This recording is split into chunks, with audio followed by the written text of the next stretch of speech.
मुरंबा या मालिकेच्या आजच्या भागामध्ये आपण पाहत आहोत सीमाला जेव्हा संशय आलेला असतो की आता माही जी आहे ती खोटी रमा म्हणून इथे वावरत आहे आणि खरी रमा जी आहे ती इकडे कावेरीकडे आहे आणि तेव्हाच ती लगेच सगळ्यांची नजर चुकवून आता इथे रमाला भेटण्यासाठी कावेरीकडे गेलेली असते।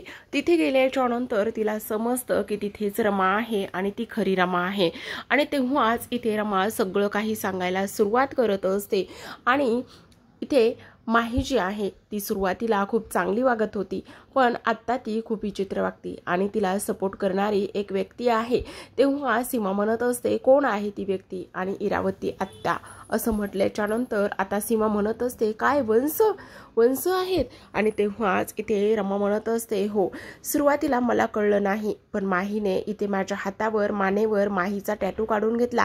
तेव्हाच माही सीमा म्हणते कुठे तो टॅटू पण तेव्हा रमा सांगत असते तो टॅटू मी आता लपवला आहे। सतत मला यांच्या सोबत जे काही चेकअप आहे दवाखाना आहे आणि त्यासोबत घरात यावं लागतं म्हणूनच मी तो टॅटू लपवला आहे।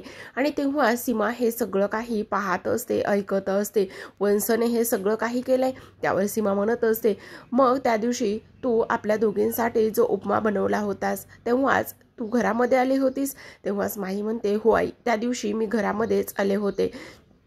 इकडे आता रमा खूपच जी माही आहे ती खूपच वेगळ्या पद्धतीने वागत असते अगदीच नाचत असते बागडत असते। तेव्हा इरा तिथे येते आणि म्हणत असते अगं काय हे तुझ्या अशा वागण्यामुळे आपण एक दिवस नक्की पकडल्या जाऊ। तू असं हे पोटावर असं करत जाऊ नकोस ना त्यामुळे आता इथे कोणाला संशय येईल। तेव्हाच आता इथे माही म्हणत असते नाही मी अगदीच व्यवस्थित वागत आहे आणि तुम्ही काळजी करू नका। त्यासोबतच हे बघा आता जी रमा कशा पद्धतीने वागते तसंच मी इथे अक्षय सोबत वागेल। म्हणजेच आता इथे माही रमाची ॲक्टिंग करत असते आणि ते इराला करून दाखवत असते।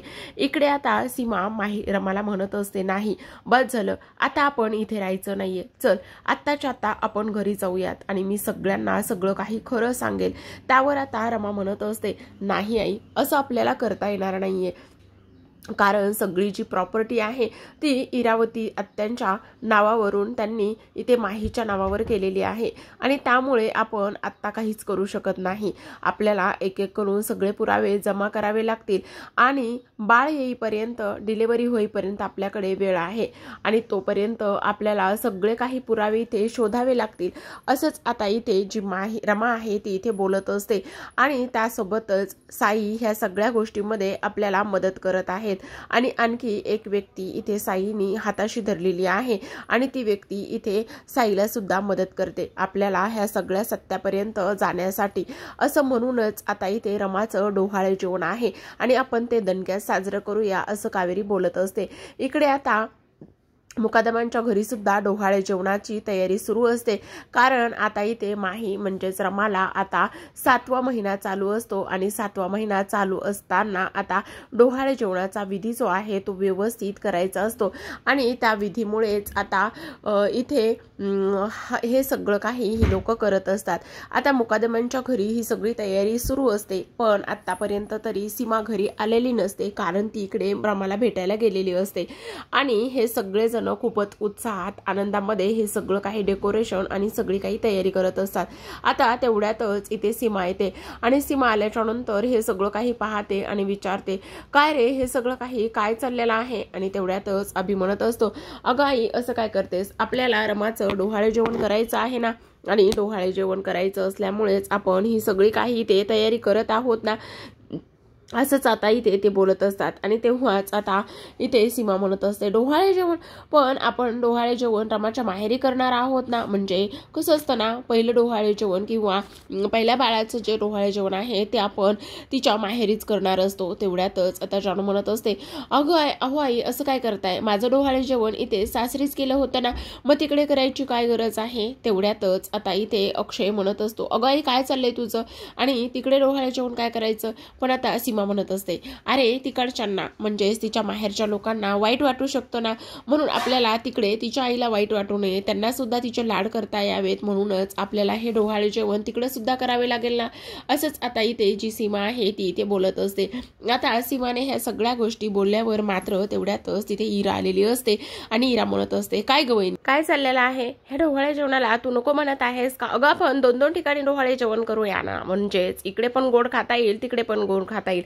तेवढ्यातच अभि म्हणत असतो, वा इरा, त्या काय मस्त आयडिया तू शोधून काढलेली आहेस. 2-2 वेळा डोहाळे जेवण होईल आणि मस्त गोडाधोडाचं सुद्धा होईल. अक्षय म्हणत असतो, मला दुबईला जायचं आहे आणि दुबईला जायच्या अगोदरच हे डोहाळे जेवण होणं गरजेचं आहे. आपण करूया, तिकडे सुद्धा डोहाळे जेवण करूया. आता ही आयडिया मात्र सगळ्यांना खूप जास्त आवडलेली असते. तेवढ्यातच आता इथे सीमा म्हणत असते, वा वंश, तुम्ही तर किती हुशार आहात. तुम्हाला कसं सुचली ही आयडिया? आतापर्यंत तरी मला ही आयडिया आणि माझं डोकं एवढं कधीच चाललं नाहीये जे तुमचं आत्ता चाललेलं आहे. खरंच मानलं पाहिजे तुम्हाला, खूपच हुशार आहात तुम्ही. असे इथे सीमा मुद्दामूनच इराला बोलत असते, कारण इराला सगळ्या गोष्टी समजलेल्या असतात. तिला आता कळलेलं असतं इथे की सीमाला सुद्धा हे सगळं काही समजलेलं आहे आणि ही अशी वेंधळ्यासारखी जी वागत आहे सीमा, ती नक्कीच आता काहीतरी गोंधळ घालेल असंच इथे इराचं म्हणणं असतं. आता इथे दुसऱ्या दिवशी सकाळी जी सीमा आहे, सीमाला इथे कावेरीचा फोन आलेला असतो आणि कावेरीचा फोन आल्याच्या नंतर कावेरी म्हणत असते, हे बघ, आता डोहाळे जेवण इकडे रमाचं करायचं ठरलेलं आहे. तर आता दोन्ही ठिकाणी एकाच वेळी डोहाळे जेवण म्हटल्यावर सीमाची मात्र चांगलीच धांदल उडालेली असते आणि सीमा म्हणत असते, ठीक आहे, बघूया आपण काय होतंय ते. तेवढ्यातच अक्षय हा सीमाला बोलवण्यासाठी आलेला असतो. तो म्हणत असतो, अगं आई, काय हे फोनवर बोलतेस तू? चल बाहेर, किती तयारी करायची आहे. तेवढ्यातच सीमा म्हणत असते, हो अरे आलेच मी, येतेच आहे. फोन होता आणि मी इकडे माहेरी म्हणजेच रमाच्या माहेरी कळवत होते ना, तो फोन होता.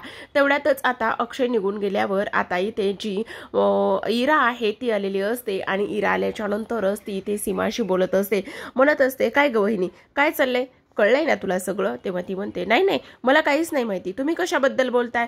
हो, मला माहिती आहे ना तुला कशाबद्दल काय माहिती आहे आणि काय नाही ते, मला चांगलीच गोष्ट माहिती. त्यावर आता इथे सीमा म्हणत असते, नाही वंश, असं का वाटतंय तुम्हाला? पण मला काहीच माहिती नाहीये. असं म्हणतेस? हो का? खरं माहिती नाहीये तुला? मला कळलंय तुला काय माहिती आणि काय नाही ते. तेव्हा आता सीमा खूपच जास्त घाबरलेली असते. तिला तर आता इराच्या ह्या प्रश्नावर काय बोलावं हे काहीच समजत नसतं. काय झालं, नाही माहिती तुला? आणि त्यासोबतच जर माहिती नसेल तर काय, अक्षयचं काय होणार आहे आणि त्यासोबतच अक्षयचं जे काही होणार आहे ते मात्र तू इथे बघून घे. कारण इथे आता ह्या डोहाळे जेवणाला तू जायचंयस, तेव्हाच आता इथे जे काही माहीचं करायचंय ते मी काय करायचं ते मी बघून घेईन आणि सोबत जाताना इथे तू मला घेऊन जायचं आहेस.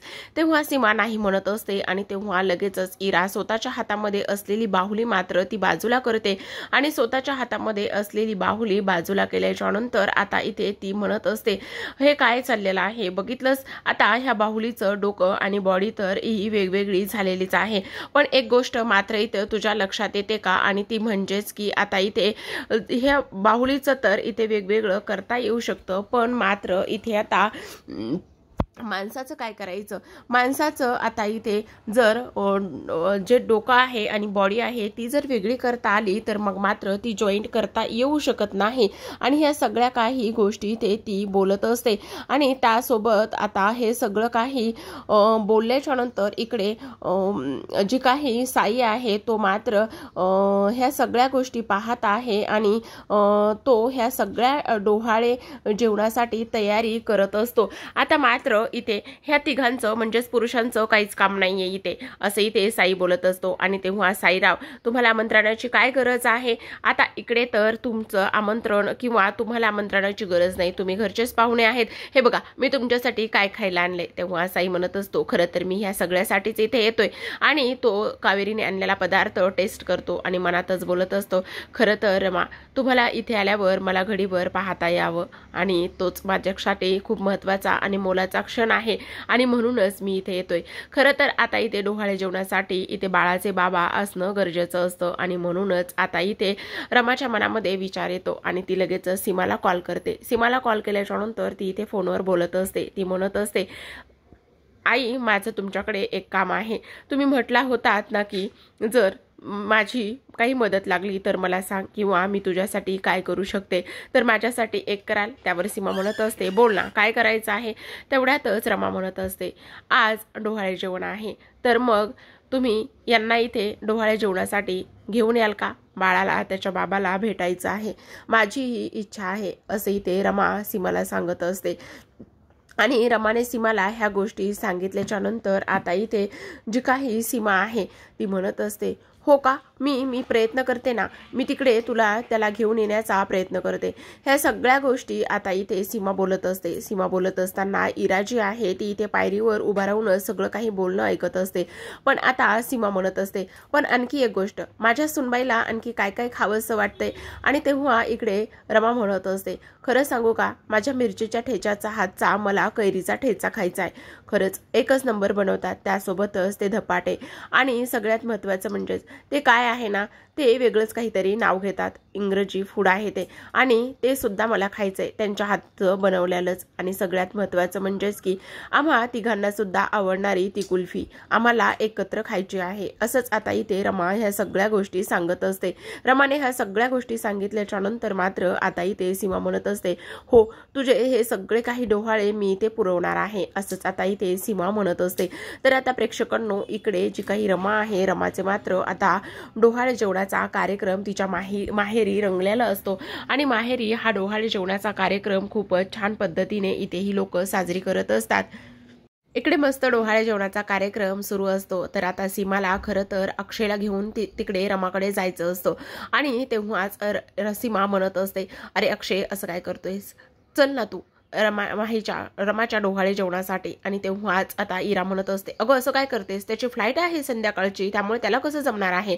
पण आता सीमा म्हणत असते, असं काय करतोय अक्षय, प्लीज चल ना, तिकडे तू गेलास तर रमाला सुद्धा थोडंसं बरं वाटेल. कारण इथे आता अक्षयचा अजिबात तिकडे जाण्याचा मूड नसतो.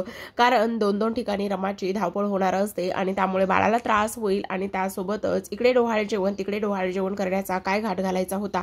पण आता इथे सीमा म्हणवत असते, प्लीज चल ना, रमाला बरं वाटेल. म्हणूनच आता इथे सीमा इथे अक्षयला म्हणवत असते. तर आता प्रेक्षकांनो, हे पाहणं खूपच जास्त इंटरेस्टिंग असणार आहे. ते म्हणजेच की कशा पद्धतीने आता अक्षय रमाकडे जाईल आणि त्यासोबतच सीमा तिची जी कामगिरी आहे ती व्यवस्थित पार पाडेल. तर पाहूयात पुढील काही भागामध्ये. तोपर्यंत पाहत राहा मुरंबा.